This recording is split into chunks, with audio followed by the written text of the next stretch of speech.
Hello friends, welcome to Madras Samayal. இன்னைக்கு நம்ம மெட்ராஸ் சமையல்ல பிடி கொல்லுக்கட்டை எப்படி பண்றதுன்னு பார்க்கலாம். நம்ம போன விநாயகர் சதுர்த்திக்கு பூரணம் வச்சு பண்ணக்கூடிய கொல்லுக்கட்டை எப்படி பண்றதுன்னு பார்த்தோம். அதோட லிங்கை கீழே கொடுக்கிறேன். இது வந்து குட்டீஸ்ல இருந்து பெரியவங்க வரைக்கும் நல்லா விரும்பி சாப்பிடுவாங்க. நல்லா இருக்கா?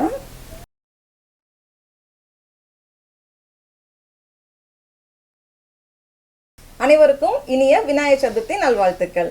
இப்போ வந்து நம்ம ரெசிபி எப்படி பண்றதுன்னு பார்க்கலாம். இது பண்றதுக்கு நான் இன்னைக்கு வந்து வீட்ல பண்ண பச்சரிசி மாவு எடுத்துர்க்கேன். இது எப்படி பண்ணனும்னா 1 கப் பச்சரிசி, இது வந்து 200 கிராம். இதை வந்து தண்ணியில நல்லா அலசிட்டு 2 ல இருந்து 3 மணி நேரம் போல ஊற வச்சிருங்க. இது ஊறினதுக்கு அப்புறமா இதை வந்து லைட்டா ஒரு துணி இல்லனா பேப்பர் டவல்ல விரிச்சு வச்சிடலாம். வச்சிட்டு ஃபேனுக்கு கீழ இது வந்து கொஞ்ச நேரம் காயட்டும். இப்போ பாருங்க, ஈரம் எதுவும் இல்லாமல் இந்த மாதிரி லைட்டாக காஞ்சதும் இதை வந்து மிக்சியில் மாற்றிட்டு நல்லா பவுடர் பண்ணி வச்சுக்கோங்க. இதை தேவைப்பட்டால் லைட்டாக சலிச்சு எடுத்துக்கோங்க.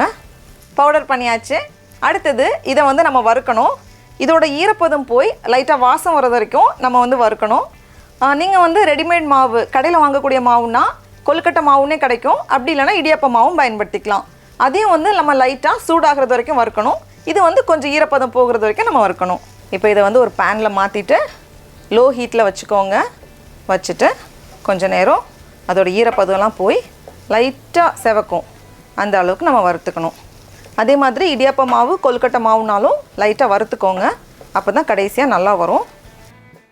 இப்போ பாருங்கள், நல்லா வறுப்பட்டாச்சு. இதை எடுத்து நம்ம மாற்றி வச்சிடலாம். மாவு ரெடியாக இருக்குது.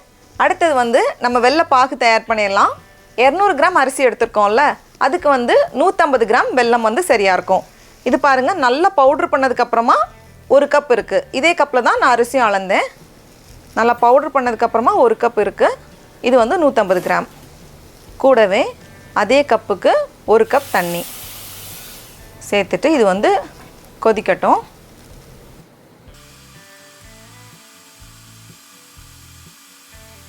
இப்போ வெல்லம் கொதித்ததும் இதை வந்து ஃபில்ட்ரு பண்ணிக்கோங்க.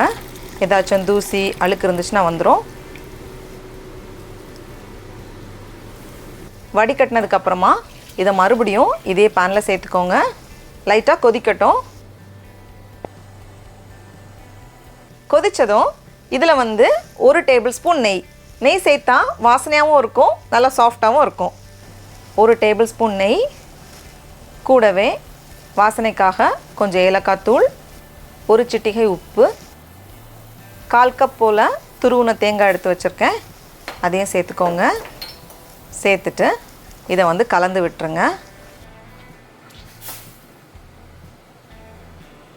சர்க்கரை பாகுக்கு பதம்லாம் தேவையில்லை, நல்லா கொதிச்சாலே போதும். பாருங்கள், நல்லா கொதிச்சிட்ருக்கு. நம்ம வறுத்து வச்சுருக்கோம்ல மாவு, அதையும் உள்ளே சேர்த்துடலாம். ஃபஸ்ட்டு பார்க்க கொஞ்சம் கொல கொலன்னு இருக்க மாதிரி இருக்கும். இது வந்து சூடாக சூடாக நல்லா கெட்டியாகும். பாருங்கள், இந்த மாதிரி நல்லா கெட்டியாகியாச்சு. இந்த பதத்தில் நம்ம ஸ்டவ் ஆஃப் பண்ணிடலாம். மாவு சூப்பராக ரெடியாகியாச்சு. இது ஆறட்டும். சில நேரம் நம்ம கடையில் வாங்கக்கூடிய அரிசி மாவு பயன்படுத்தினோன்னா கொஞ்சம் அதிகமாக தண்ணி தேவைப்படுற மாதிரி இருக்கும். அப்படிப்பட்ட நேரத்தில் கொஞ்சம் தண்ணியை கொதிக்க வச்சு எக்ஸ்ட்ரா சேர்த்துக்கோங்க. சேர்த்துட்டு கலந்துட்டா சரியாக வந்துடும். இது ஆறட்டும், இருக்கட்டும். ரொம்ப ஆற தேவையில்ல. கை வைக்கிற சூடு வந்ததும் இதை பிடிச்சி அழகாக பிடி கொல்லுக்கட்டை பண்ணிடலாம். கையில் வந்து கொஞ்சம் நெய் தடவிக்கோங்க.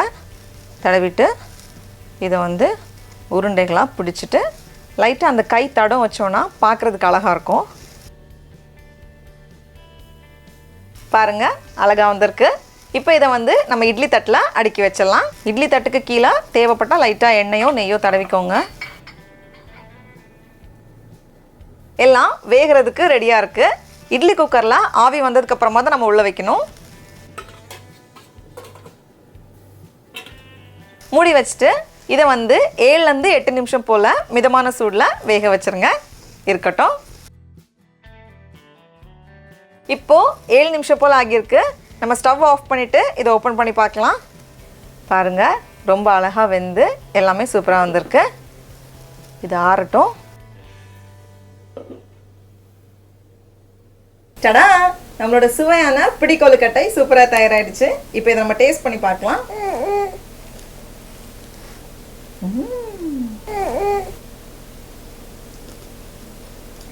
நீங்களும் கண்டிப்பாக இந்த விநாயகர் சதுர்த்திக்கு செஞ்சு பாருங்கள். உங்களுக்கு இந்த வீடியோ பிடிச்சிருந்துச்சுன்னா மெட்ராஸ் சமையலுக்கு சப்ஸ்கிரைப் பண்ணுங்கள். நாவின் சுவை எறும்புகள் மலரட்டும்.